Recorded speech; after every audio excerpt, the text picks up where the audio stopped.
Hello students, I am Shivani Sharma, your maths educator and I welcome you all to Magnet Brains, एक ऐसा platform जहां class KG से class 12 plus different competitive exams की तैयारी आप लोग बिल्कुल फ्री ऑफ कॉस्ट कर सकते हो।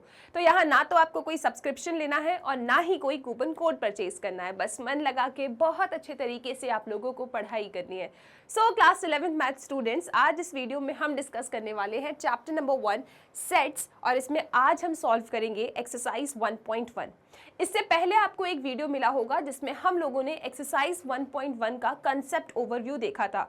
आई रियली विश कि आप उस वीडियो को देख चुके हो और उसके बाद एक्सरसाइज 1.1 के सभी क्वेश्चंस को सॉल्व करने के लिए तैयार हो। ओके, तो सबसे पहला क्वेश्चन आपसे कहता है कि which of the following are set. यहाँ पे कुछ स्टेटमेंट गिवन है, आपको बताना है इनमें से कौन है जो सेट है और अगर है तो उसका आंसर जस्टिफाई भी करो। ठीक है, अगर कोई स्टेटमेंट सेट नहीं बना रही है तो वो क्यों नहीं बना रही है ये भी आप बताएंगे साथ में। ठीक है, मतलब जो भी आंसर दे रहे हो जस्टिफिकेशन आपको देना है। ठीक है, तो पहला क्वेश्चन आपसे कहता है the collection of all the month of a year beginning with the letter J. क्या ये collection of all the months of a year beginning with letter J, क्या ये कलेक्शन सेट बनाएगा? तो आप पूछोगे सेट क्या होता है? It is a well defined collection of objects. Simplify format में बोले तो मैम ऐसा कलेक्शन जो पर्सन टू पर्सन चेंज ना हो, उस कलेक्शन को सेट कहते हैं। मतलब अगर मैं यहाँ पे आपके क्लास में किसी भी स्टूडेंट से पूछूं इसका आंसर तो सब लोग इसका आंसर सेम ही दे, राइट? मतलब कलेक्शन जो है वेरी नहीं कर रहा, चेंज नहीं कर रहा। तो अगर कोई collection from person to person change ना करे, उस कलेक्शन को हम कहते हैं कि ये वेल डिफाइंड है और वो कलेक्शन कहलाता है सेट। तो जी हाँ, the collection of all the month of a year beginning with letter J, definitely ये सेट बनाएगा। डेफिनेटली ये सेट बनाएगा। क्यों? अगर मैं यहाँ पे कलेक्शन बनाने जाऊं तो इसके कलेक्शन में क्या आएगा? जनवरी, जून एंड जुलाई। और आपके क्लास में किसी भी बच्चे से अगर हम इस सवाल का जवाब पूछेंगे तो सब यही कहेंगे, जनवरी, जून, जुलाई, क्योंकि यही वो मंथ है जो जे से स्टार्ट होते हैं। सही बात है, मतलब ये कलेक्शन कैसा है? वेल डिफाइंड है। तो आप लिखेंगे definitely the given statement forms a set because आप लिख देंगे कि इसमें जनवरी, जून, जुलाई आ रहा है।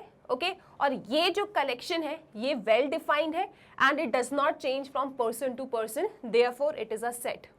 ठीक है, लिख पाओगे आप लोग? क्या लिखना है आपको? आप यहाँ पे सबसे पहले वो सेट बनाएंगे, फिर लिखेंगे clearly the given collection does not change from person to person, therefore it is a well defined collection of object, therefore it is a set। सबसे पहले ये कलेक्शन लिख दोगे, फिर लिखोगे the given collection does not change from person to person, therefore it is a well defined collection of object, therefore it is a set। all good? ठीक है, तो ये तो सेट है। Question number 2, the collection of 10 most talented writers of India. क्या ये collection set बनाएगा? अब आप खुद सोचो, कोई भी कलेक्शन सेट कब होता है? जब उसका answer from person to person vary ना करे।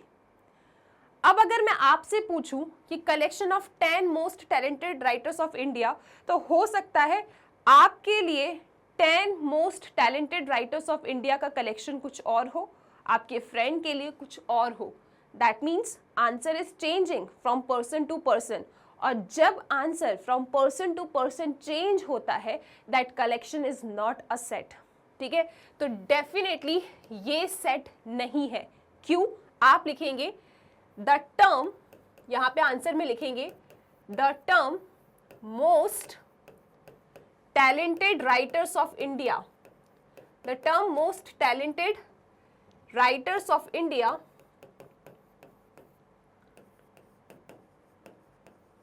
द टर्म मोस्ट टैलेंटेड, ऐसा लिखो, the term most talented is वेग। वेग मीन्स अस्पष्ट, हमें क्लियर नहीं है, डेफिनेट नहीं है। ठीक है, the term most talented is vague, okay, and the collection of the 10 most talented writers of India changes from person to person, therefore it is not a set. बस इतना सा लिखना है आपको, ठीक है। आप सबसे पहले लिखेंगे the term most talented is vague, okay, the collection, पूरा कॉपी करेंगे, the collection of 10 most talented writers of India changes from person to person, changes from person to person, therefore the collection is not well defined, the collection is not well defined, therefore it is not a set. इतना मस्त लिख के आ जाओ आप, ठीक है। सबसे पहले the term most talented is vague, ये जो टर्म है ये वेग है, अस्पष्ट है, डेफिनेट नहीं है, क्लियर नहीं है, ठीक है। The term most talented is vague, okay. The collection of 10 most talented writers of India changes from person to person, therefore the collection is not well defined, therefore it is not a set. इस तरीके से लिख के आ जाना है आपको। क्या ये बातें क्लियर हो रही हैं? आप लिखना चाहते हो अपने कॉपी में? चलो लिखो एक बार इसका answer. The term most talented is vague, V-A-G-U-E. Full stop. The collection of 10 most talented writers of India changes from person to person. Therefore, the given collection is not well defined. Therefore, it is not a set. तो ये set नहीं है। क्या ये बातें clear है?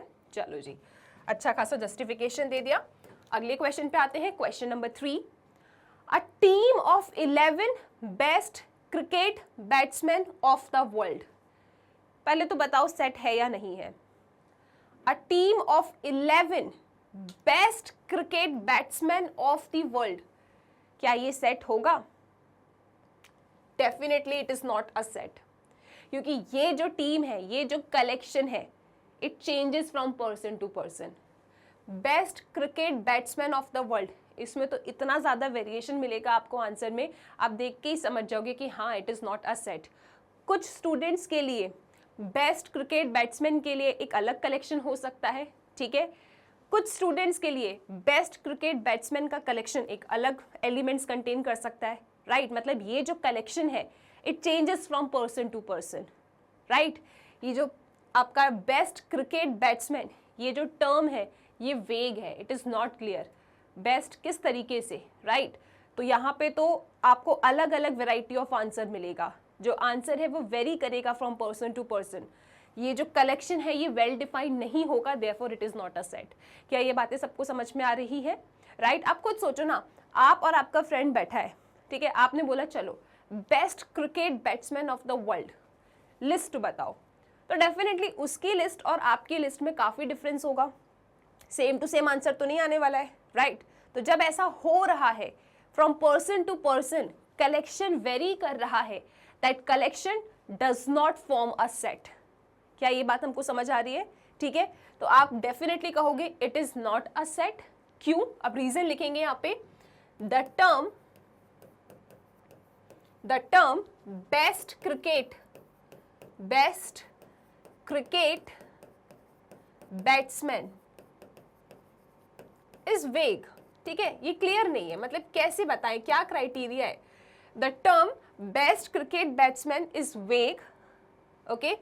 फिर लिखोगे full stop, the collection of 11 best cricket batsman of the world changes from person to person, therefore the collection is not well defined, therefore it is not a set.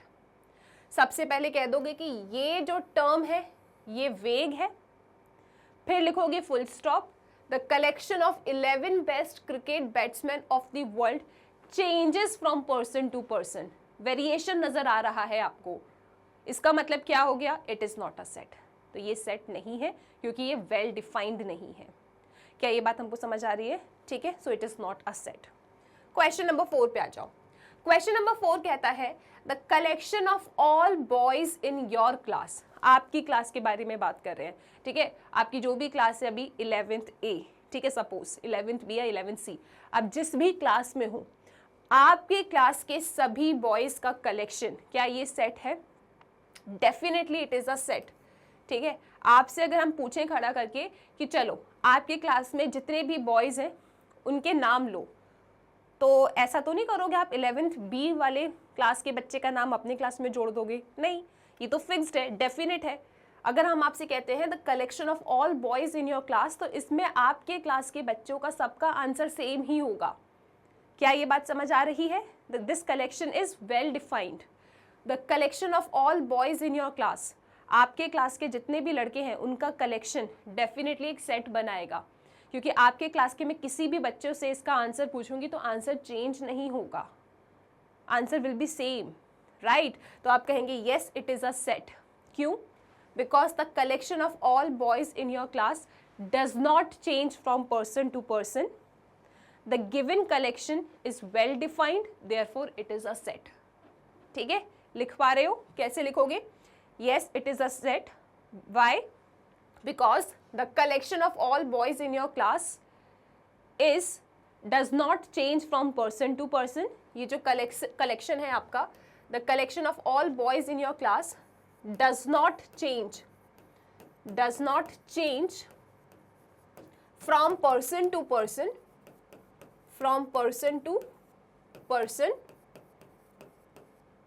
therefore given collection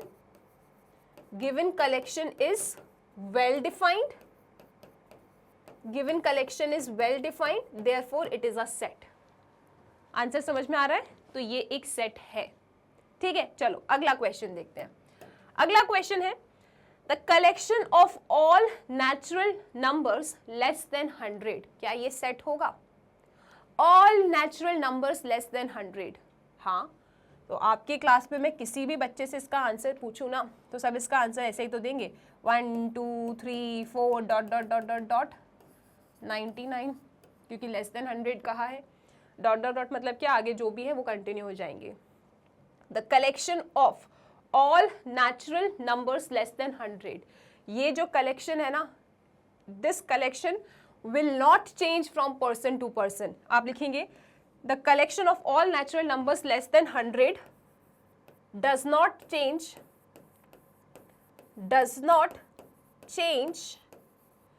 from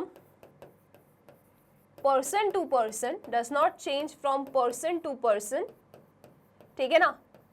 therefore the given collection is well defined, therefore it is a set। ऐसा लिख के आना है answer. ठीक है, क्या लिखोगे? पहले ये लिख देना कि 1 2 3 4 डॉट डॉट डॉट 99, फिर नीचे लैंग्वेज में लिखोगे the collection of all natural numbers less than 100 does not change from person to person, therefore the given collection is well defined, therefore it is a set. ठीक है, तो क्या ये बातें हमको समझ में आई? तो एक बार क्विकली देख लें अपन। सबसे पहला question, the collection of all the months of a year beginning with letter J, क्या ये सेट था? हाँ, ये सेट था। क्यों? collection does not change from person to person, collection is well defined, therefore it is a set। और जिसका answer लिख सकते हो वो लिख दिया करो, जनवरी जून जुलाई। ठीक है, next, the collection of 10 most talented writers of India, ये सेट नहीं है। क्यों? The term most talented is वेग, अस्पष्ट है, क्लियर नहीं है। ठीक है, तो ये जो collection of 10 most talented writers of India changes from person to person, the collection is not well defined, it is not a set। ठीक है, अगला question, a team of 11 best cricket batsmen of the world, ये भी set नहीं है। क्यों? the term best cricket batsman या फिर the term best cricket batsman is vague, the collection of 11 best cricket batsmen of the world changes from person to person, therefore the collection is not well defined, therefore it is not a set। अगला question, the collection of all boys in your class, आपके class के सभी लड़कों का collection, it is a set। क्यों? आपके class के किसी भी बच्चे से अगर मैं पूछूं कि अपने क्लास के लड़कों का नाम लो, तो this collection will not change from person to person, हर एक बच्चे का आंसर सेम ही होगा, therefore it is a set। ठीक है, अगला question, the collection of all natural numbers less than 100, it is a set। क्यों? क्योंकि यहाँ पे जो कलेक्शन बनेगा उसमें सेट के अंदर क्या क्या एलिमेंट्स आएंगे, 1 2 3 and so on till 99. This collection is fixed, it does not changes from person to person. Collection is well defined, therefore it is a set. ठीक है, तो स्टार्टिंग के 5 क्वेश्चन हमने डिस्कस कर लिए. आगे चलते हैं अगले क्वेश्चन की तरफ. क्वेश्चन नंबर 6, इसमें भी आपको बताना है सेट है या नहीं, और अगर है तो रीजन क्या है, नहीं है तो क्या रीजन है. क्वेश्चन 6 कहता है a collection of novels written by the writer Munshi Premchand. A collection of novels written by the writer Munshi Premchand, क्या ये सेट है? Yes it is a set, ये एक सेट है. क्यों? क्योंकि आप लिखेंगे because collection of novels written by writer Munshi Premchand does not change from person to person, does not change from person to person. Therefore given collection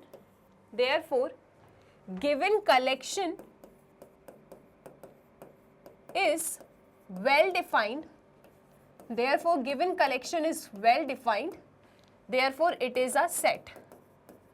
ठीक है, अब यहाँ पे सबका आंसर सेम ही आएगा.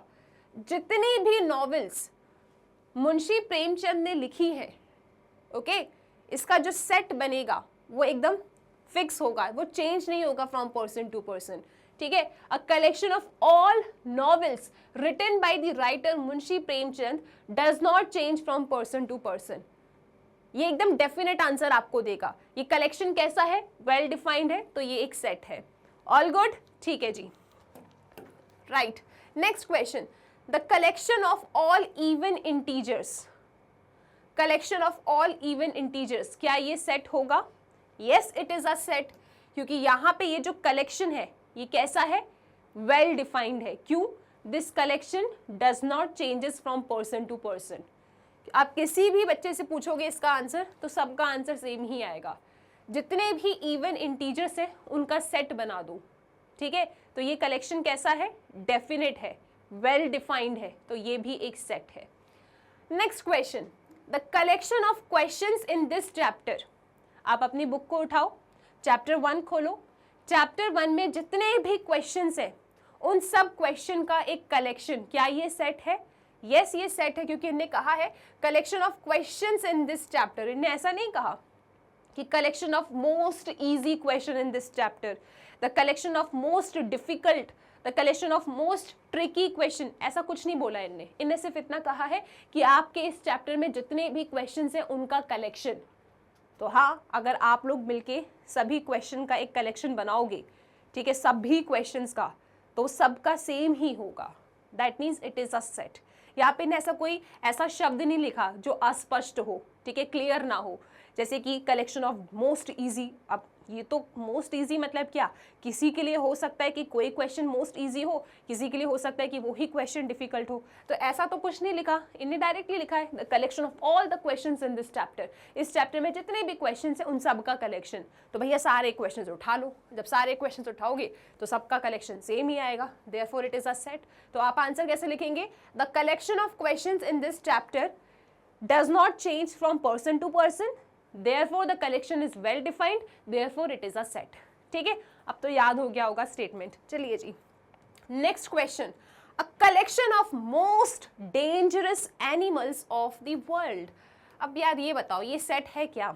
क्या ये चेंज नहीं होता फ्रॉम पर्सन टू पर्सन? अब किसी के लिए डेंजरस कोई एनिमल हो सकता है, किसी के लिए डेंजरस कुछ हो सकता है. आप बताओ आपके लिए डेंजरस एनिमल क्या है? अभी आप कमेंट सेक्शन में चेक करोगे, इतना अलग अलग आंसर मिलेगा. ठीक है, तो जितने भी बच्चे इस वीडियो लेक्चर को देख रहे हैं ना, क्वेश्चन नंबर 9 में आप अपने हिसाब से 5 most dangerous animals of the world लिखो. आप कमेंट सेक्शन में ही चेक करना कि आंसर में कितना वेरिएशन आएगा. ठीक है, सो देयरफॉर ये जो most dangerous animals of the world है ना, इसका जो कलेक्शन है it changes from person to person. ये चेंज करेगा from person to person, fixed नहीं है, डेफिनेट नहीं है, therefore it is not a set. Well defined नहीं है. मोस्ट डेंजरस तो वेग है ना शब्द, अस्पष्ट है, मैं नहीं पता किस तरीके का चाहिए इनको. ठीक है, तो यहाँ पे जो आंसर मिलेगा it will change from person to person. Therefore it is not a set. तो ये एक्सरसाइज आपको करना है, ठीक है। आप लोग कमेंट सेक्शन में जब भी इस वीडियो को देखो, ठीक है, तो आपको क्या करना है, कमेंट सेक्शन में 5 most dangerous animals of the world लिखना है। और फिर आप खुद देखोगे जब कमेंट सेक्शन को स्क्रॉल करोगे ना, आंसर में इतना वेरिएशन आएगा, आपको समझ में आ जाएगा it is not a set, ठीक है। चलिए जी, सो हमने ये डिस्कस कर लिया, एक बार फिर से देख लेते हैं। Collection of novels written by the writer Munshi Premchand, it is a set, क्योंकि जितनी भी नॉवेल्स उन्हें लिखी है उन सबका कलेक्शन आपको लेके आना है, तो definitely it is a set, ठीक है। इन्हें ऐसा नहीं कहा था collection of most interesting novels, ऐसा शब्द नहीं लिखा। अगर ऐसा लिखते तो ये भी सेट नहीं होता, लेकिन इनने क्या कहा है, भैया जितनी भी नॉवेल्स लिखी है इनने उन सब का कलेक्शन बना दो आप, तो ये सेट होगा, right. Collection of all even integers, जितने भी इवन इंटीजर्स हैं आपके मैथमेटिक्स में उन सब का कलेक्शन, तो ये भी फिक्स होगा, डेफिनेट है, तो ये भी सेट है। The collection of questions in this chapter, chapter number 1 में जितने भी क्वेश्चंस हैं उन सब का कलेक्शन, ये भी एक सेट होगा, क्योंकि आपको ऐसा नहीं कहा कि मोस्ट इजी क्वेश्चन या मोस्ट डिफिकल्ट, ऐसा नहीं कहा इनने। तो यहाँ पे जब आप इसका कलेक्शन बनाएंगे तो सब बच्चों का सेम कलेक्शन ही आएगा, right. And most dangerous animals of the world, it is not a collection, मतलब it is not a set, ठीक है। चलिए जी, अब एक बात बता देती हूँ आपको कि आंसर कैसे लिखना है, ठीक है। मतलब आपने पहचानना तो सीख लिया कौन सेट है कौन सेट नहीं है, अब कैसे लिख कर आओगे एक बार मैं आपको लिख के दिखा देती हूँ। जैसे मान लो कि कोई कलेक्शन सेट है, ठीक है, तो उसके लिए आप जस्टिफिकेशन कैसे लिखोगे, आप लिखोगे कलेक्शन, जो भी क्वेश्चन है, फॉर एग्जाम्पल एक ले लेते हैं अपन, collection of all even integers, collection of all even integers, collection of all even integers does not change from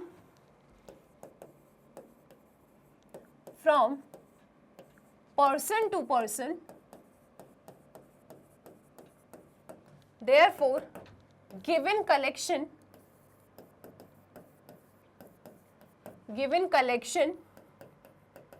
is well defined, given collection is well defined, therefore it is a set,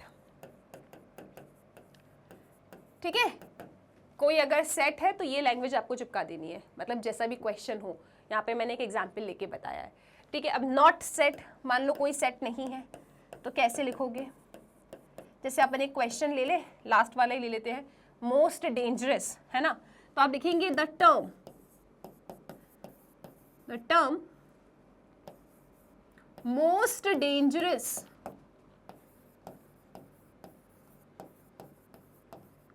is वेग, अस्पष्ट, ठीक है। The term most dangerous is वेग, अब जैसा भी question हो, most interesting हो या फिर ब्यूटीफुल हो, ऑनेस्ट हो, काइंड हो, ठीक है, ऐसा कुछ भी लिखा है तो जो भी फ्रेज है आप लिख देंगे this phrase is vague, okay. Therefore, the given collection, right, given collection changes from person to person, given collection changes from person to person, therefore given collection is not well defined, the given collection is not well defined, therefore not a set, therefore not a set, ऐसा लिख के आना है, ठीक है। तो अगर कोई सेट है तो आप क्या लिखेंगे, कलेक्शन ऑफ ऑल, जो भी फ्रेज था, even integer does not change from person to person, therefore given collection is well defined, it is a set. मान लो कोई सेट नहीं है तो क्या लिखना है, द टर्म, जो भी टर्म है, for example most dangerous, most interesting, ठीक है, the term most dangerous is वेग, मैंने लास्ट वाला क्वेश्चन लिया है, therefore given collection changes from person to person, collection is not well defined, therefore not a set, ठीक है। सो इस तरीके से आप अपना आंसर लिख सकते हो, जैसा भी आपको एक्सप्लेन करना है। ये तो मैंने एक आंसर का मतलब सैंपल दे दिया है आपको, ठीक है, इस तरीके से लिख सकते हो, बाकी आप अपने हिसाब से भी आंसर लिखना, बस सही होना चाहिए, ठीक है, चलिए जी। सो आई होप ये क्लियर है। तो आप ऐसे हर एक क्वेश्चन को लैंग्वेज में फ्रेम कर सकते हो कि किस तरीके से लिखना है। सो 1.1 का क्वेश्चन 1 कंप्लीट होता है। चलते हैं क्वेश्चन 2 की तरफ। क्वेश्चन 2 कहता है कि देखो जी, एक सेट ए है जिसके अंदर 1 2 3 4 5 6 एलिमेंट है। Insert the appropriate symbol. आपको या तो ये सिंबल रखना है या तो ये सिंबल रखना है ब्लैंक स्पेसेस में। अब ये सिंबल क्या है? अरे इसका मतलब है बिलोंग्स टू। इसका मतलब क्या है? Belongs to. इसका मतलब क्या है? Does not belong. Does not belong. ठीक है, तो वेरी सिंपल क्वेश्चन। आपके पास एक सेट ए है जिसके अंदर एलिमेंट है 1 2 3 4 5 6। अब हम एक एलिमेंट रख रहे हैं 5 और पूछ रहे हैं क्या 5 ए सेट के अंदर है? क्या आपको नजर आ रहा है 5 ए सेट के अंदर? यस मैम, मतलब 5 बिलोंग करता है सेट ए में। अब 5 अगर बिलोंग करता है तो बिलोंग के लिए सिंबल क्या बनाना है आपको? ई। इसको कहते हैं एप्सिलॉन। ठीक है, आप ई बोल दो। क्लियर है सबको? तो 5 बिलोंग्स टू ई। दिख रहा है 5 है ए के अंदर। अब बताओ 8 सेट ए के अंदर है क्या? नहीं है, डज नॉट बिलोंग। तो ऐसा लिख दो। कैसा लिखना है आपको? ऐसा ई बना के कैंसिल आउट कर देना है। 0 सेट ए के अंदर दिखाई दे रहा है क्या? नहीं है, तो आप लिखेंगे 0 does not belongs to set A. 4 set A के अंदर दिख रहा है क्या? हाँ, तो आप लिखेंगे 4 बिलोंग्स टू सेट ए। ठीक है, 2 दिख रहा है क्या सेट ए के अंदर? हाँ, तो लिखेंगे 2 बिलोंग्स टू सेट ए। 10 नजर आ रहा है क्या सेट ए के अंदर? नहीं, तो लिखेंगे 10 does not belongs to set A. तो इस तरीके से क्वेश्चन 2 निपट गया। ये सिंबल कब बनाना है? जब कोई पर्टिकुलर एलिमेंट गिवन सेट के अंदर हो तब। ये सिंबल कब बनाना है? जब कोई पर्टिकुलर एलिमेंट गिवन सेट के अंदर ना हो तब। इसका मतलब है बिलोंग्स टू, इसका मतलब है does not belongs to. Simple question. चलिए अगले क्वेश्चन की तरफ आ जाओ। अगले क्वेश्चन की तरफ चलते हैं अपन। Question 3, right the following sets in roster form. Roster form में आपको लिखना है। रोस्टर फॉर्म का एक और नाम है क्या? Tabular form. ठीक है, तो ठीक है जी, लिख देते हैं रोस्टर फॉर्म में। अच्छा, ये किस फॉर्मेट में गिवन है आपको? सेट बिल्डर फॉर्म में गिवन है ना? ऐसी प्रॉपर्टी लिखी है ना, तो सेट बिल्डर फॉर्म में गिवन है, आपको लिखना है रोस्टर फॉर्म में। तो ठीक है जी, रोस्टर फॉर्म कैसे लिखते हैं अपन? रोस्टर फॉर्म में बेसिकली आप ऐसा कर्ली ब्रेसेस बनाते हो और इसमें जो जो एलिमेंट्स आएंगे उन एलिमेंट्स को लिखते हो, कॉमा लगा के सेपरेट कर देते हैं। ठीक है, बेसिकली आपको यहाँ पे एलिमेंट्स को लिखना होता है। ठीक है, ये एक तरीका है रोस्टर फॉर्म में एलिमेंट्स को लिखने का। सेट का रिप्रेजेंटेशन रोस्टर फॉर्म में ऐसा होता है, कर्ली ब्रेसेस से स्टार्ट होगा, कर्ली ब्रेसेस से खत्म होगा, एलिमेंट को लिखना है आपको और कॉमा लगा के सेपरेट कर देना है। ठीक है जी, चलो जी। तो यहाँ पे देखते हैं कि कौन कौन से एलिमेंट आएंगे। डेफिनेशन को डिकोड करते हैं। सेट ए क्या है? It is a collection of all X such that x is an integer and x is greater than equal to -3 and less than 7। इनने क्या कहा है x के बारे में कि x एक इंटीजर है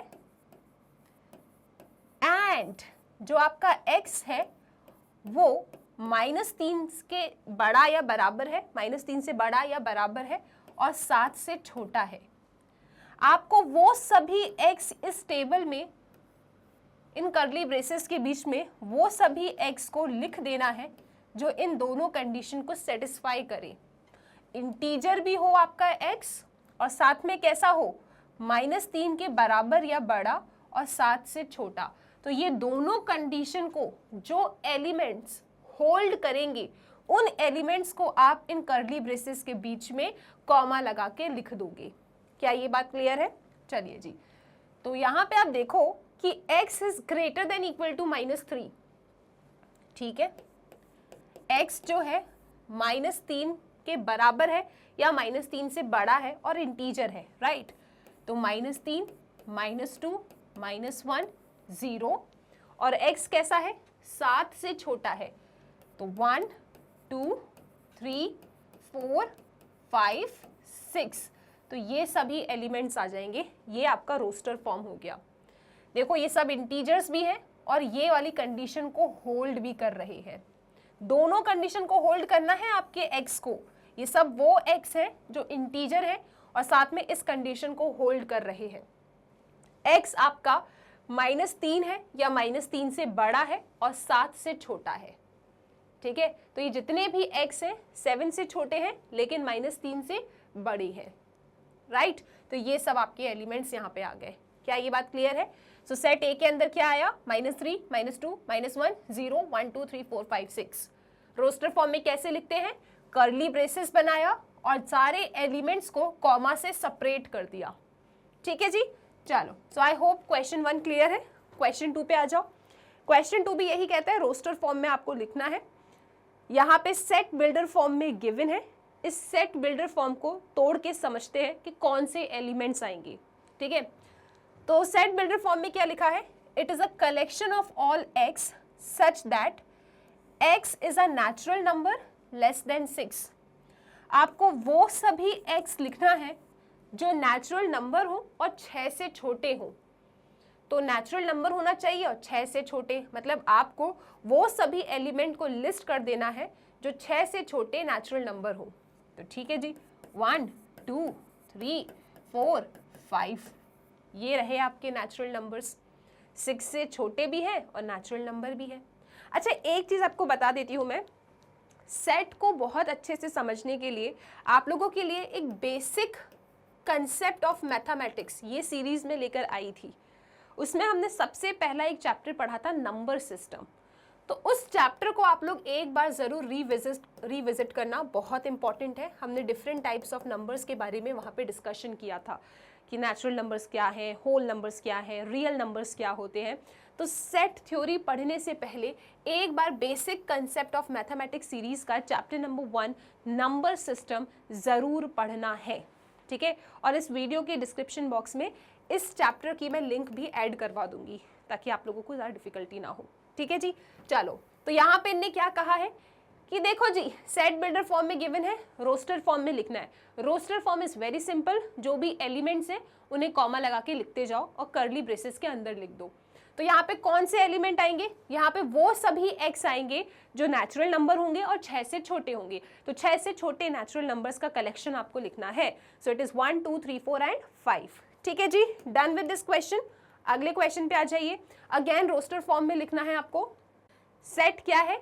C is equal to x such that x is a 2-digit natural number such that the sum of its digit is 8। इनने क्या कहा है कि आपको सेट C के अंदर वो सभी x रखने हैं जो कैसे हो? 2-digit natural number हो, okay, such that the sum of its digit is 8। आपको सेट सी के अंदर 2 डिजिट नेचुरल नंबर्स को रखना है। ठीक है, 2 डिजिट नेचुरल नंबर्स को रखना है और ऐसे 2 डिजिट नेचुरल नंबर्स को रखना है आपको जिनका सम ऑफ डिजिट्स क्या हो? 8 हो। सम ऑफ इट्स डिजिट इज 8। ठीक है, तो चलो ऐसे 2 डिजिट नेचुरल नंबर अपन सोचते हैं जिनके डिजिट्स का सम क्या हो? 8 हो। तो सबसे पहले आप 17 ले सकते हो। ठीक है, 2 डिजिट नेचुरल नंबर है, ये 2 डिजिट नेचुरल नंबर है, राइट। इनके डिजिट्स का सम क्या है? 8। परफेक्ट। नेक्स्ट आप ले लो 26, 26। 2 डिजिट नेचुरल नंबर है ये, इनके डिजिट्स का सम क्या है? 8 है। अगला ले लो आप 35। It is also a 2 digit natural number, digits का सम क्या है? 8, राइट। 3 + 5 करोगे तो 8 मिलेगा। फिर ले लो आप 44। 2 डिजिट नेचुरल नंबर है ये, sum of its digit is 8। Okay जी, फिर तो कोई दिक्कत नहीं है, उल्टा कर दो इन सबका। 35 है तो 53 कर दो। 2 डिजिट नेचुरल नंबर है और सम ऑफ इट्स डिजिट इज 8। इसके बाद 62 ले लो। 2 डिजिट नेचुरल नंबर है, sum of its digit is 8। 2 digit natural number है and sum of its digit is 8। मतलब 44 के बाद में मैंने इन सबको उल्टा कर दिया। ठीक है, इसके अलावा भी कोई आएगा क्या? 2 डिजिट नेचुरल नंबर और कोई सोच सकते हो जिसका सम ऑफ इट्स डिजिट 8 हो? हमने 71 तक लिख लिया है, 80। ठीक है, 80 भी 2 डिजिट नेचुरल नंबर है। इन्हें कहा ना 2 डिजिट नेचुरल नंबर लिखो। ऐसे 2 डिजिट नेचुरल नंबर लिखना है जिनके डिजिट्स का सम 8 हो। तो it is a 2 digit natural number. 80 natural number है, यस। 2 डिजिट है, यस। डिजिट्स का सम 8 है, यस। तो यहाँ तक आ गया आपका फाइनल आंसर। ये हमने रोस्टर फॉर्म में लिख लिया। तो रोस्टर फॉर्म में बेसिकली क्या करते हैं, जो भी एलिमेंट है उन्हें लिस्ट करते हैं, उन्हें लिखते हैं कर्ली ब्रेसेस के बीच में, और हर एक एलिमेंट को सेपरेट करते हैं कॉमा से। तो इस तरीके से आपका ये रोस्टर फॉर्म में आ जाता है। ठीक है, done with this question. Question number 3 का 4th पार्ट आप देखो। अगेन रोस्टर फॉर्म में लिखना है। क्वेश्चन क्या कहता है, डी सेट के अंदर वो सभी एक्स हैं जो प्राइम नंबर है and which is divisor of 60। तो यहां पे आपको सेट डी के अंदर वो सभी एक्स को रखने हैं जो प्राइम नंबर हो और साथ में वो 60 के डिवाइजर हो। ठीक है, 60 को डिवाइड कर दें, 60 के डिवाइजर हो, ऐसे प्राइम नंबर का कलेक्शन आपको बताना है। तो अगर हम प्राइम नंबर्स की बात करें ना, तो प्राइम नंबर्स क्या है जी, 2, 3, 5। अच्छा, अब एक सवाल आ रहा होगा कि मैम ये प्राइम नंबर्स क्या होते हैं? सच्ची सच्ची बताना, किसी को डाउट है क्या प्राइम नंबर्स क्या होते हैं? बताओ तो जरा, any doubt what are prime numbers?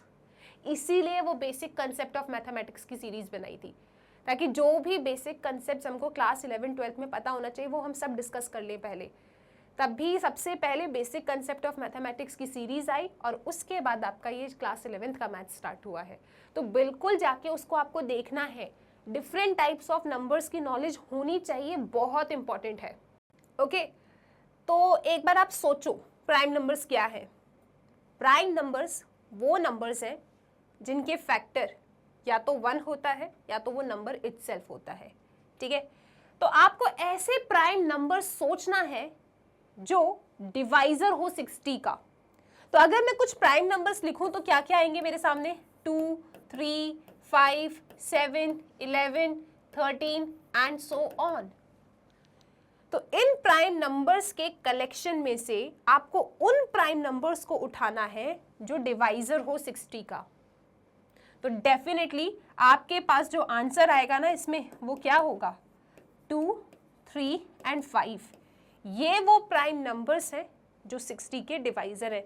बाकी आगे जो भी प्राइम नंबर्स आएंगे वो 60 को नहीं डिवाइड करेंगे। ठीक है, तो यहाँ पे इस क्वेश्चन का जो आंसर होगा वो आप कैसे लिखेंगे? इस क्वेश्चन का आंसर आपको क्योंकि रोस्टर फॉर्म में लिखना है तो आप लिख देंगे। ठीक है, सो डी के अंदर कौन कौन आएगा, 2, 3 एंड 5। 1 प्राइम नंबर होता है क्या? कमेंट सेक्शन में बताएंगे आप लोग। ठीक है, अच्छा इस क्वेश्चन को करने का एक और तरीका है। सबसे पहले क्या करो, 60 के सारे डिवाइजर लिख लो। ठीक है, जितने भी 60 के डिवाइजर है उनको लिख लो और फिर उसमें से सिलेक्ट कर लो कौन कौन प्राइम नंबर्स हैं। तो ये 3 ही आपको मिलेंगे, 2, 3 एंड 5। ठीक है, क्लियर? चलो जी, क्वेश्चन 4th हो गया। क्वेश्चन 5th पे आ जाओ। अगेन रोस्टर फॉर्म में लिखना है। ई के अंदर क्या है, the set of all letters in the word trigonometry. Trigonometry के अंदर जितने भी लेटर्स हैं उनका सेट रोस्टर फॉर्म में लिख के दिखाओ। तो रोस्टर फॉर्म क्या कहता है? रोस्टर फॉर्म सिर्फ इतना कहता है कि कर्ली ब्रेसेस के अंदर सभी एलिमेंट को लिस्ट कर दो कॉमा लगा लगा के। ठीक है, अब यहाँ पे जो वर्ड ट्रिग्नोमेट्री है इसमें से हमें सारे लेटर्स उठाने हैं और अपने सेट ई के अंदर लिस्ट कर देना है कॉमा लगा के कर्ली ब्रेसेस के अंदर। तो ये रोस्टर फॉर्म में कन्वर्ट हो जाएगा। अब आप सब लोग याद रखिए कि रोस्टर फॉर्म में जब भी आप इस तरीके के एलिमेंट्स को लिखते हो तो ऑर्डर से कोई फर्क नहीं पड़ता। किसी भी लेटर को आगे पीछे कहीं भी लिख सकते हो, कोई फर्क नहीं पड़ता। एंड सेकेंड थिंग कि रिपीटेशन करने की ज़रूरत नहीं है। अगर कोई लेटर 2 से 3 बार रिपीट हो रहा है तो उसको एक ही बार लिखते हैं। तो ये 2 बातें आपको याद रखना है। ठीक है, तो चलो आओ इसे रोस्टर फॉर्म में लिख के दिखाते हैं। तो ट्रिग्नोमेट्री के अंदर जितने भी लेटर्स आए हैं उनका मुझे सेट लिखना है रोस्टर फॉर्म में। तो सबसे पहले हमने ट्रिग्नोमेट्री का टी ले लिया। टी ले लिया तो यहाँ पे जितने भी टी है सबको कट कर दो, क्योंकि एक ही बार लिखते हैं, रिपीटेशन का कुछ मतलब ही नहीं होता है। ठीक है, टी के बाद हमें आर दिख रहा है तो हमने यहाँ पे कॉमा लगाया, आर लिखा। ठीक है, तो इस आर को भी कट कर दो। और कोई आर है क्या? हाँ, कट कर दो, दोबारा लिखने की जरूरत नहीं है। अच्छा, वैसे तो जो भी एलिमेंट्स आप लिखते हो यहाँ पे वो हमेशा स्मॉल लेटर्स में लिखे जाते हैं, लेकिन अगर आपका क्वेश्चन में ऐसा कुछ वर्ड लिखा है और वो कैपिटल लेटर में लिखा है तो आप कैपिटल लेटर में लिख सकते हो, कोई दिक्कत नहीं है। अदरवाइज जितने भी जो एलिमेंट्स होते हैं उनको स्मॉल लेटर में ही लिखते हैं, लेकिन यहाँ पे तो इनने स्पेलिंग दी है तो जैसी दी है आप वैसी लिख दो, ठीक है। आर हो गया, कॉमा लगा दो। फिर आई, हमने आई लिखा, अब जितने भी आई एक्स्ट्रा है सबको कट कर दो, नहीं है। फिर आपने जी लिखा तो जी को कट कर दो, और कोई जी है क्या, नहीं। फिर आपने ओ लिखा, जितने भी ओ हैं कट कर दो, ठीक है। फिर आपने एन लिखा, कट कर दो, और कहीं एन है क्या, नहीं। फिर आपने एम लिखा, कोई और एम है, नहीं, कट कर दो। फिर आपने ई लिखा, कट कर दो। फिर आपने वाई लिखा, ठीक है। ये कट आपको एग्जाम में करके दिखाने की जरूरत नहीं है, सिर्फ आपके लिए, ताकि कोई रिपीटेशन ना हो जाए और कोई लेटर छूट ना जाए, ठीक है। तो आंसर लिखने के बाद हटा देना ऐसे। तो ये रोस्टर फॉर्म में हो गया, हमने कर्ली ब्रेसेस के अंदर सभी लेटर्स को कॉमा लगा के लिख दिया। अगेन याद रखिएगा, रोस्टर फॉर्म में रिपीटेशन का कोई मतलब नहीं है, आप रिपीटेशन ना करें, और साथ में आप एलिमेंट्स को किसी भी ऑर्डर में लिख सकते हो, ऑर्डर से भी कोई प्रॉब्लम नहीं है। लेकिन हम क्यों कंफ्यूजन करें, हम एक ही ऑर्डर जो दिख रहा है हमने लिख दिया, ठीक है। तो क्वेश्चन नंबर 5 भी आपका फिनिश हो जाता है। अगले सवाल पे आते हैं, क्वेश्चन 3 का 6th पार्ट। वो कहता है F is equal to the set of all letters in the word better। इस better के अंदर जितने भी लेटर्स हैं उनका सेट लिख दो रोस्टर फॉर्म में। हमने कहा ठीक है, हम तो जानते हैं, ये रहा मेरा F सेट, मैंने कर्ली ब्रेसेस बनाया, मुझे सारे लेटर्स लिखने हैं, लेकिन हम जानते हैं कि रिपीटेशन मत लिखो, ठीक है, और किसी भी ऑर्डर में लिख सकते हो, राइट। तो आप लिखेंगे, सबसे पहला वर्ड है बी, लिख दिया, कट कर दो। फिर है ई, लिख दिया, कट कर दो, जितने भी ई हैं उन्हें गायब कर दो। फिर है टी, जितने भी टी हैं कट कर दो। फिर है आर, जितने भी आर हैं हटा दो। हर एक लेटर को कॉमा लगा के लिखना और कर्ली ब्रेसेस के अंदर लिखना, ठीक है। तो ये आपका रोस्टर फॉर्म हो गया। क्वेश्चन 3 का 6th पार्ट भी कंप्लीटेड है। आई होप ये क्लियर है। अब चलते हैं क्वेश्चन 4 की तरफ। अगला क्वेश्चन है आपके सामने, क्वेश्चन नंबर 4। ये कहता है right the following set in the set builder form. यहाँ पे जो भी सेट आपके सामने है क्वेश्चन नंबर 4 में, इन सबको आप लोगों को सेट बिल्डर फॉर्म में लिख के दिखा देना है। तो हमने कहा ठीक है जी। सबसे पहला क्वेश्चन है 3, 6, 9, 12। अब सवाल ये उठता है कि सेट बिल्डर फॉर्म होता क्या है। ऐसा सवाल उठना नहीं चाहिए क्योंकि आप कंसेप्ट ओवरव्यू देख कर आए हो, लेकिन स्टिल मान लो भूल गए हैं तो आओ एक बार रिवाइज करते हैं। सेट बिल्डर फॉर्म में बेसिकली हम पता है कैसे लिखते हैं, होता क्या है सेट बिल्डर फॉर्म में, नाम क्या है, सेट बिल्डर फॉर्म। सेट को बिल्ड कर दो, कैसे बिल्ड करना है देखो। ये तो रोस्टर फॉर्म है। रोस्टर फॉर्म में क्या होता है, सारे एलिमेंट को लिस्ट कर देते हैं, ओके, कॉमा लगा देते हैं और कर्ली ब्रेसेस के बीच में लिख देते हैं। So this is roster form. अब रोस्टर फॉर्म को अगर सेट बिल्डर फॉर्म में लिखना है आपको, तो लिखने का तरीका होता है वही कर्ली ब्रेसेस के स्टार्ट होगा। इसे हम कहते हैं द कलेक्शन ऑफ ऑल। इन सब एलिमेंट्स को मैं कह देती हूं कि ये x है, ठीक है। अब y भी कह सकते हो, पर मैंने x कह दिया। The collection of all x, ये सब x है, सच दैट x सेटिस्फाइज कोई प्रॉपर्टी, ठीक है, उस प्रॉपर्टी को आपको यहां लिखना है। मैं कह दूंगी सेट बिल्डर फॉर्म में कि it is a collection of all x, ये सब मेरे x हैं, ठीक है, it is a collection of all x। लेकिन पहचानेंगे कैसे, कोई डेफिनेशन होनी चाहिए, कोई प्रॉपर्टी होनी चाहिए जो ये सभी एलिमेंट्स होल्ड करें।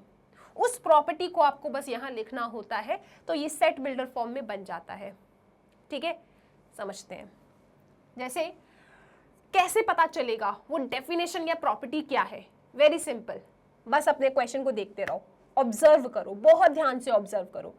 तो अगर मैं इसके एक एक एलिमेंट को देखूं ना, तो ये कैसे बने हैं, क्या प्रॉपर्टी है जो ये होल्ड कर रहे हैं, उस प्रॉपर्टी को बस आपको लिख देना है।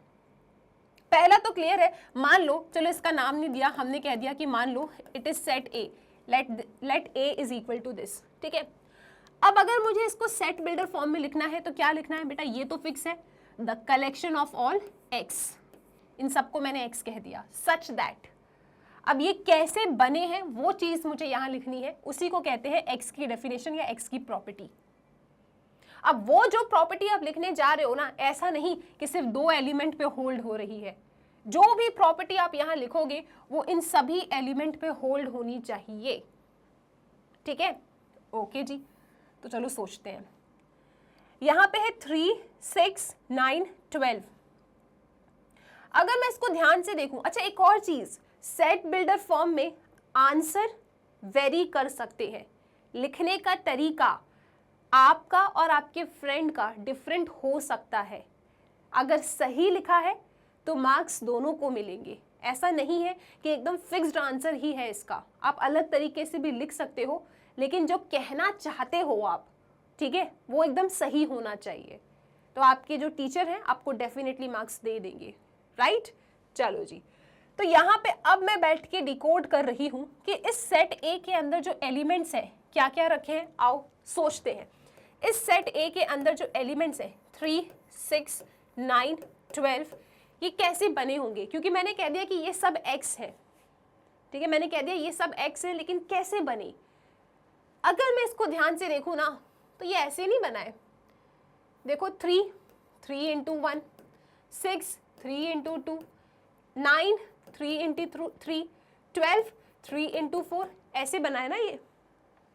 तो यार मैं इसको ऐसा लिख दूं क्या कि ये सभी x है ना, मैंने कहा कि ये सब x है। कैसे x है कि x is equal to 3n।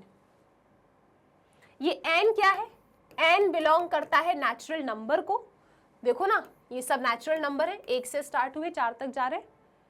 हाँ, x belongs to natural number, और आपने बिल्कुल ठीक कहा 1 से स्टार्ट होके 4 तक ही जा रहे हैं, तो ये भी लिखोगे and n is greater than equal to 1 and less than equal to 4। अब अगर ऐसा मैं लिख दूं तो डेफिनेटली आप जब इसको लिस्ट करोगे इसके एलिमेंट्स को, तो यही एलिमेंट्स बना कर आओगे, ठीक है।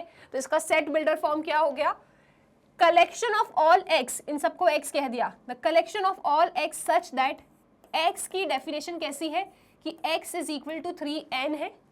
अब ये n आपने लिखा है तो बताओ ये n क्या है। आप लिखेंगे n belongs to natural number. अब भैया नेचुरल नंबर तो बहुत सारे होते हैं, कुछ सीमित नेचुरल नंबर्स तक ही आपको लेना है। n belongs to natural number and n जो है it is greater than equal to 1 and less than equal to 4। ये सेट बिल्डर फॉर्म हो गया। हमने कहा collection of all x such that x satisfies some properties. ये जो मेरे सब x है यहाँ पे, ये प्रॉपर्टी को सेटिस्फाई कर रहे हैं।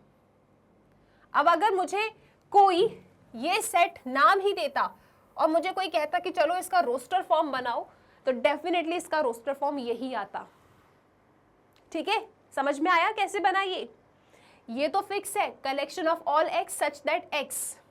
अब ये x की डिजाइन कैसी है, उस डिजाइन को हमने बनाया कि x is equal to 3n types का है। अब ये n क्या है, n नेचुरल नंबर है, लेकिन कहाँ तक है नेचुरल नंबर, सिर्फ 4 तक, 1 से स्टार्ट हुआ 4 पे खत्म हुआ, तो n is greater than equal to 1 and less than equal to 4। देखो ना 3 1 जा 3, 3 2 जा 6, 3 3 जा 9, 3 4 जा 12, 3 5 जा 15 है क्या, नहीं है, तो हमने सिर्फ 1 और 4 तक ही लिखा है इसको। क्या ये बात क्लियर है, राइट। इस तरीके से आपको रिप्रेजेंट करके आना है सेट बिल्डर फॉर्म में। आई होप ये क्लियर है। प्रैक्टिस के साथ और आएगा, और डेफिनेटली एक क्वेश्चन आता है रोस्टर को सेट बिल्डर फॉर्म में लिखने के लिए और सेट बिल्डर फॉर्म को रोस्टर फॉर्म में लिखने के लिए, ठीक है। अगला क्वेश्चन देखिए, अगेन सेट बिल्डर फॉर्म में लिखना है, ठीक है। हम इसको कह देते हैं, चलो इसको नाम नहीं दिया तो अपन दे देते हैं कि let set A is equal to है 2, 4, 8, 16, 32, ठीक है। अब हमको इसको कैसे लिखना है, सेट बिल्डर फॉर्म में लिखना है।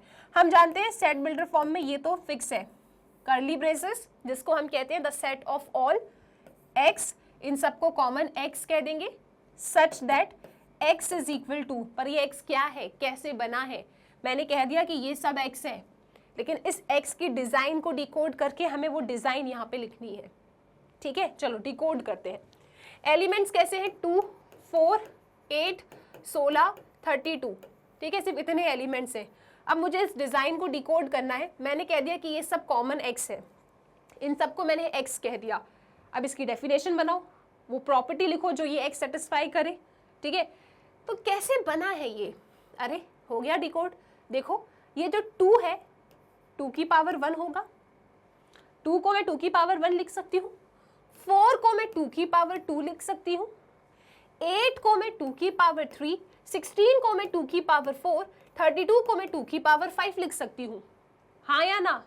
राइट, मिल गया हमको, डिजाइन मिल गया, डिकोड कर लिया हमने। तो हम कहेंगे yes, it is a collection of all X such that x कैसा है? 2 की पावर n है। और ये n कहाँ बिलोंग करता है?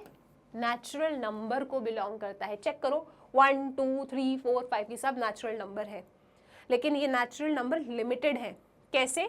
It n belongs to natural number and का मतलब क्या भैया? दोनों कंडीशन होल्ड होनी चाहिए, एंड नेचुरल नंबर भी होना चाहिए, एंड आपका जो n है वो 1 के बराबर है, 1 से बड़ा है, लेकिन 5 के बराबर और 5 से छोटा है।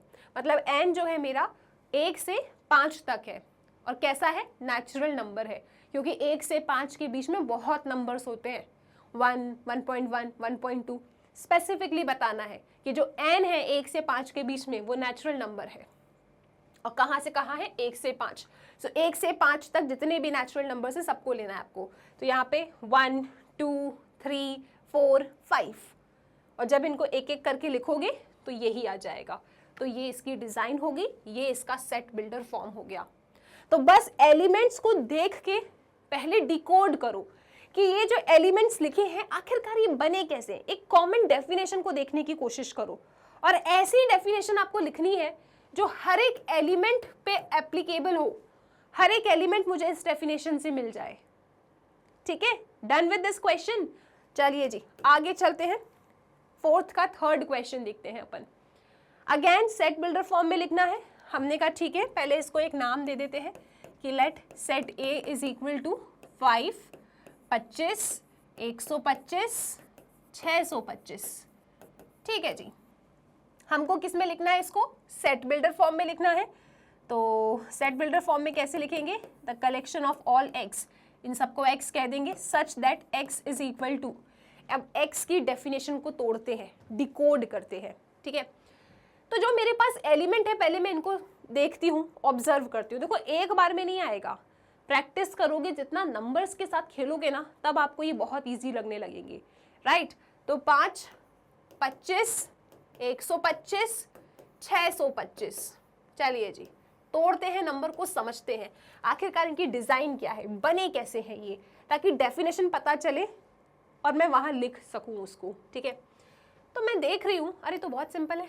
5 को 5 की पावर 1, 25 को 5 की पावर 2, 125 को 5 की पावर 3, और 625 को 5 की पावर 4 कह सकते हैं। लो मिल गया रूल, मिल गई डेफिनेशन। तो आप लिखेंगे ये सभी x है, such that x is equal to 5 to the power n। और ये n क्या है जी? 1 2 3 4। n बिलोंग करता है नेचुरल नंबर को। अब नेचुरल नंबर तो बहुत सारे होते हैं, कहीं तक सीमित है ये, तो आप वो भी लिखेंगे n belongs to natural number, और n greater than equal to 1 है। ठीक है, और लेस देन इक्वल टू 4 है। मतलब 1 2 3 4 यहाँ पे डालते जाओ, कॉमा लगा के एलिमेंट्स आपको मिलते जाएंगे। तो ये इसका सेट बिल्डर फॉर्म हो गया। समझ में आ रहा है धीरे धीरे? देखो अगर आपको सेट बिल्डर फॉर्म 40 to 50% भी अभी आ रहा है, जब आपका सेशन स्टार्ट हुआ है इस पॉइंट ऑफ टाइम पे, आपको बहुत अच्छा आ रहा है। ठीक है, क्योंकि सेट बिल्डर फॉर्म में ना थोड़ा थोड़ा बच्चों को लगता है, लाइक 11th में कोई बच्चा न्यू आता है ना तो थोड़ा सा डिफिकल्ट लगता है, क्योंकि रोस्टर फॉर्म बहुत ईजी होता है। लेकिन इट्स नॉट डिफिकल्ट, धीरे धीरे जैसे ये चैप्टर थोड़ा पुराना हो जाएगा आपको ये ईजी लगने लगेगा। बस आप लोग नंबर्स की नॉलेज बहुत अच्छे से रखोगे तो ईजी लगेगा ये। ठीक है, अगर अभी 40 to 50% भी समझ में आ रहा है, बहुत सही समझ में आ रहा है। ठीक है, चलो जी आगे देखते हैं और क्वेश्चन बनाते हैं इसका अपन। अगला क्वेश्चन है फोर्थ का fourth, right the following set in the set builder form. इसको सेट बिल्डर फॉर्म में लिख दो। तो कैसे लिखेंगे अपन? इसको लिख सकते हैं अपन ऐसा, लेट, पहले तो इसको नाम दे देते हैं अपन, let set A is equal to क्या है ये 2 4 6 एंड सो ऑन। अच्छा ये इनफाइनाइट सेट है। ये 3 डॉट का मतलब क्या है कि ये सेम पैटर्न आगे भी फॉलो होगा। इस पैटर्न को तोड़ो जरा, क्या है ये मैम? ये सब इवन नंबर्स है ना, ये सब इवन नेचुरल नंबर्स है। तो आगे भी देखो 2 है, 4 है, 6 है, नेक्स्ट क्या होगा 8, फिर क्या होगा 10।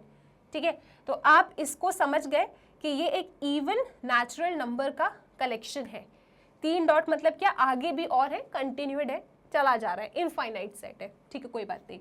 अब इसको लिखना कैसे है सेट बिल्डर फॉर्म में? तो आप इसको लिखेंगे set A is equal to a collection of all x such that x is even natural number। Simple, ऐसा लिख दो हर बार, और कुछ जरूरत नहीं है लिखने की। ठीक है, collection of all x such that x is a even natural number, that's it, खत्म। हम ऐसा लिख सकते हैं? हाँ, ऐसा बिल्कुल लिख सकते हैं। अब नेचुरल नंबर आगे तक चला ही जा रहा है, क्या और डेफिनेशन बनाऊं मैं? और अलग तरीके से भी लिख सकते हो, परंतु मुझे ये इजी लगा। ठीक है, x is a even natural number। Natural number starts with, natural number 1 से स्टार्ट होता है, लेकिन 1 2 3 4 5 आपको सभी नेचुरल नंबर नहीं चाहिए, आपको इवन नेचुरल नंबर चाहिए। तो वो क्या होंगे? 2 4 6 8 10 सो ऑन, चला जा रहा है, तो हमने भी वैसे ही बना दिया। सो सेट ए क्या है? It is a collection of all X such that X is a even natural number, that's it. ठीक है, अब इसकी लिमिट इनको भी नहीं पता, तो भैया हमको भी नहीं पता, हमने भी ऐसे लिख दिया इवन नेचुरल नंबर है। अब इवन नेचुरल नंबर जितने भी होंगे सब आ जाएंगे इसके अंदर। ठीक है जी, चलो वेरी सिंपल। 5th क्वेश्चन देखते हैं इसका। Right the following set in set builder form. इसको भी सेट बिल्डर फॉर्म में लिखना है। ठीक है, चलो नाम दे देते हैं। क्या है? Let A is equal to 1 4 9, बीच में कुछ एलिमेंट्स आएंगे और 100 तक है। अब इसकी डिज़ाइन को डिकोड करूं ताकि हम सेट बिल्डर फॉर्म में लिख सकें। तो हमको पता है, देखो जी, set A is equal to collection of all X such that, ये एक फाइनाइट सेट है ना। इसके एलिमेंट्स हमें पता है कि 100 तक जा रहे हैं, मतलब यहाँ तक लास्ट एलिमेंट हमको पता है। ओके, मैंने कह दिया कि ये सब एक्स है, लेकिन कैसे एक्स है? डेफिनेशन बताओ। हमने कहा पहले हम तो समझ जाएं। तो यहाँ पे एलिमेंट्स क्या है? 1 4 9 टिक टिक टिक 100। यार इसको देख के ऐसा नहीं लग रहा है ये 1 का स्क्वायर, 2 का स्क्वायर, 3 का स्क्वायर, बीच में भी ऐसे ही कुछ पैटर्न बना होगा, 10 का स्क्वायर, है ना? ये सबके स्क्वायर नजर आ रहे हैं ना। और ये कैसे नंबर्स है? नेचुरल नंबर्स है। बस हो गया काम। ये सभी x है सच दैट x की डिजाइन क्या है? x की डिजाइन है n टू द पावर 2।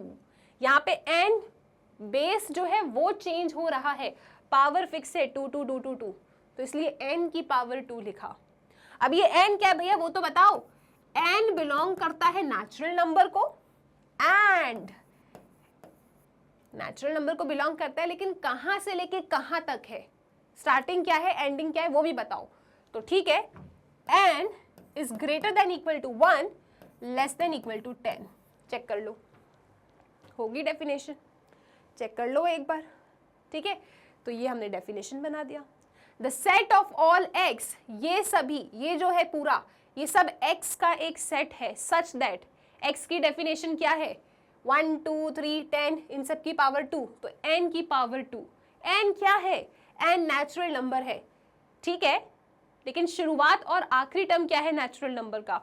शुरुआत है 1, आखिरी है 10, और दोनों को इंक्लूड करना है।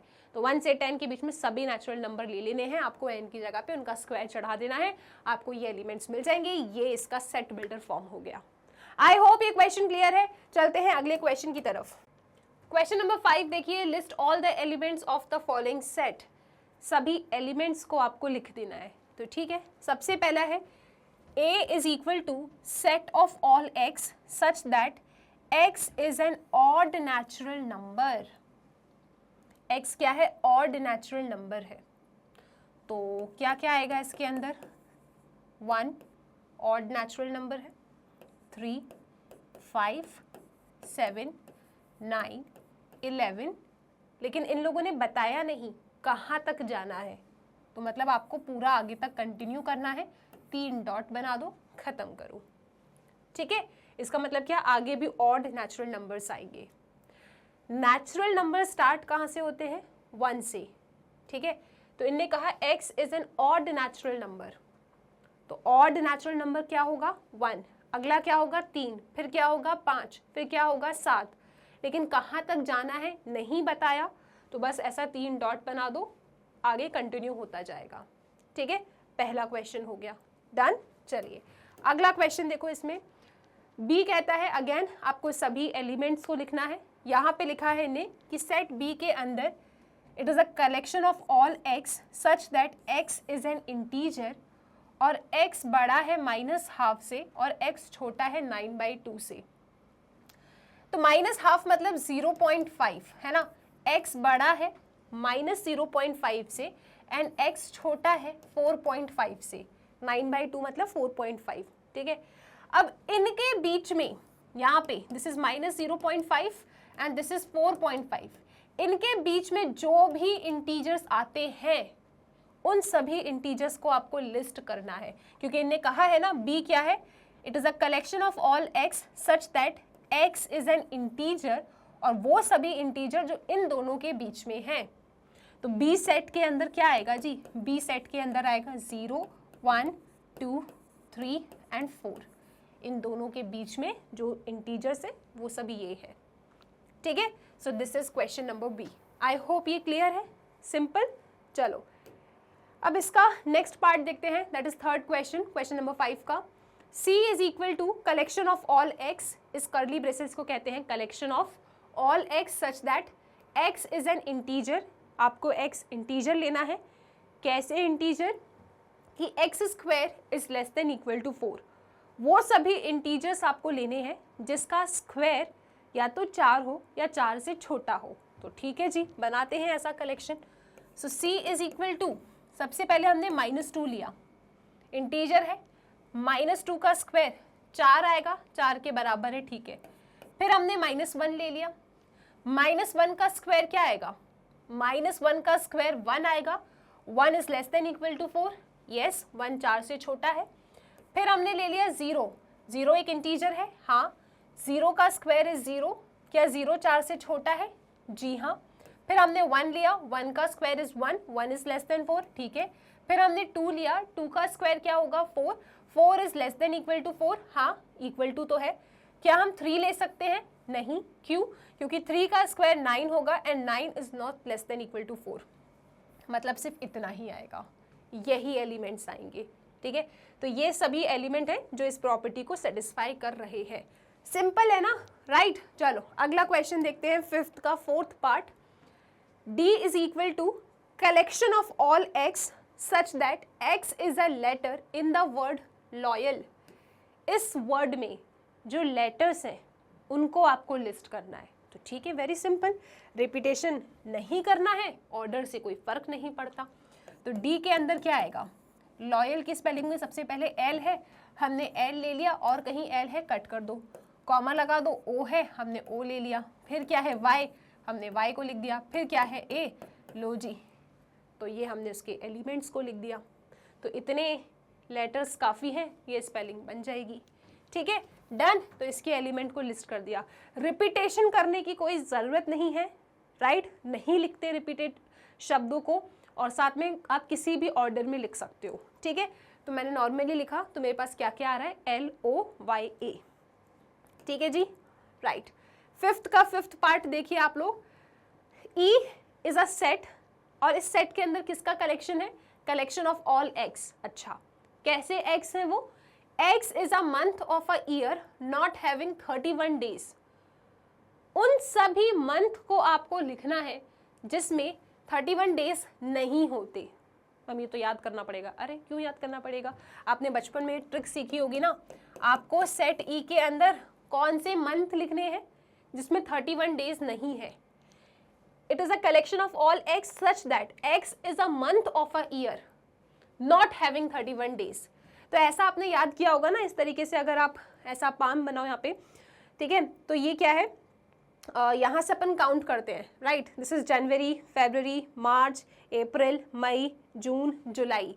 तो ये जो है, राइट, यहाँ पे जहाँ यहाँ पे जो भी मंथ स्टार्ट होंगे उन सब में 31 डेज होते हैं। ये सीखा है ना, ऐसा इस तरीके से ऐसा मुट्ठी बना लो, ठीक है। यहाँ पे जो ये ऊपर वाले पॉइंटेड है इसका मतलब 31 डेज वाले मंथ है, और जो यहाँ पे ऐसे गैप में आ रहे हैं वो मंथ है जिसमें 31 डेज नहीं है। ऐसा सीखा है ना अपन लोगों ने।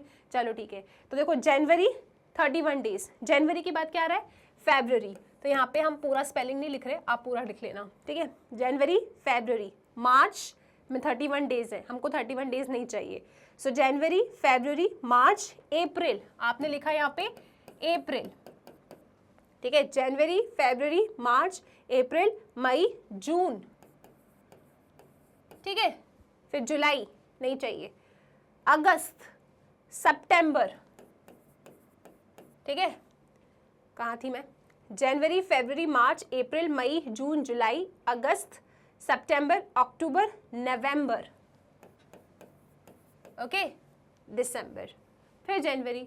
तो ये सब वो मंथ हैं जिसमें 31 डेज नहीं होते। ऐसा सीखा है ना आप लोगों ने, ऐसा मुट्ठी बना लो। ये जो ऊपर वाले हैं ये सब 31 डेज कंटेन करते हैं। यहाँ जो गैप है वो मंथ होते हैं जो जिसमें 31 डेज नहीं है, राइट, ठीक है जी। सो फरवरी अप्रैल जून सितंबर नवंबर, ये वो मंथ है ईयर के जिसमें 31 डेज नहीं होते, तो वो मैंने उनका कलेक्शन लिख दिया। पूरी स्पेलिंग लिखोगे आप लोग, ठीक है जी। चलो अब चलते हैं अगले क्वेश्चन की तरफ, दैट इज 5th का 6th पार्ट। इसमें भी एलिमेंट्स लिखना है आपको। एफ एक सेट है, it is a collection of all X such that X is a consonant in the English alphabet which precedes K. आपको वो सभी कॉन्सोनेंट लिखने हैं इंग्लिश अल्फाबेट के जो के से पहले आते हैं। अल्फाबेट में वॉवेल्स होते हैं, कॉन्सोनेंट होते हैं। वॉवेल्स क्या है, ए ई आई ओ यू। वॉवेल्स क्या होते हैं जी, वॉवेल्स होते हैं ए ई आई ओ यू।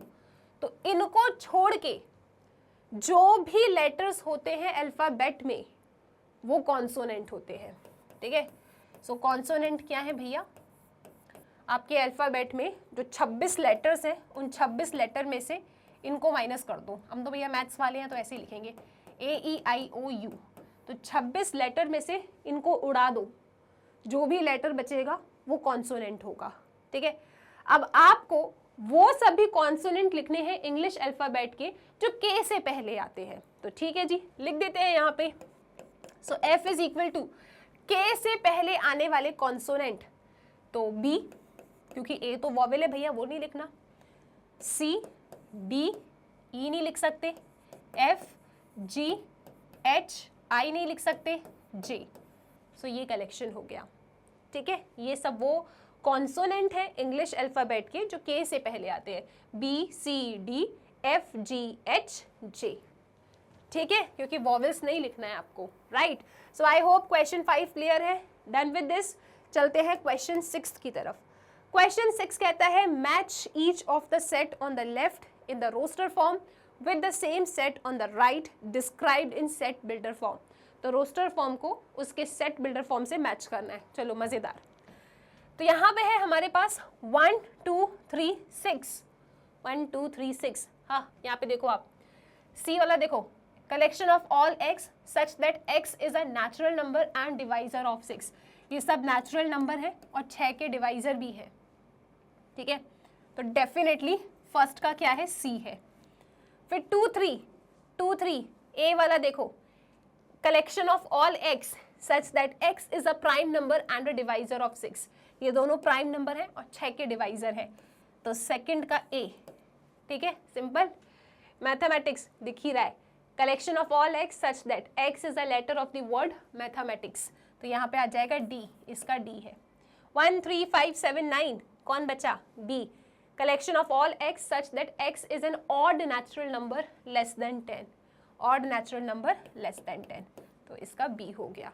तो ये आपने मैच द फॉलोइंग भी कर लिया, सिंपल है। तो बेसिकली 1.1 में ना set builder form, roster form and identification, set है या नहीं ये हमने सीखा है। सो आई होप ये एक्सरसाइज क्लियर है, सभी क्वेश्चंस आपने ट्राई कर लिए हैं। बहुत ही जल्दी अगले वीडियो में 1.2 का ओवरव्यू हम समझेंगे। इसके साथ स्टूडेंट्स, अगर कभी भी आपको कोई भी वीडियो लेक्चर फाइंड करने में प्रॉब्लम जाए तो याद रखिएगा मैग्नेट ब्रेन्स की वेबसाइट है, वेबसाइट पे जाइए, अपने क्लास को सिलेक्ट कीजिए, फिर उस क्लास में आपको जो भी सब्जेक्ट पढ़ना है उस सब्जेक्ट को सिलेक्ट कर लो। फिर उस पर्टिकुलर सब्जेक्ट से रिलेटेड चैनल पे जितने भी वीडियोस अवेलेबल है वो सब कुछ आपको एकदम प्रॉपर फॉर्मेट में अरेंज मिल जाएगा। तो जो भी पढ़ना है उसकी लिंक पे कर दो क्लिक और हम टीचर्स मिल जाएंगे आपको पढ़ाते हुए। इसके साथ स्टूडेंट्स पढ़ते रहिए मैग्नेट ब्रेन्स के साथ।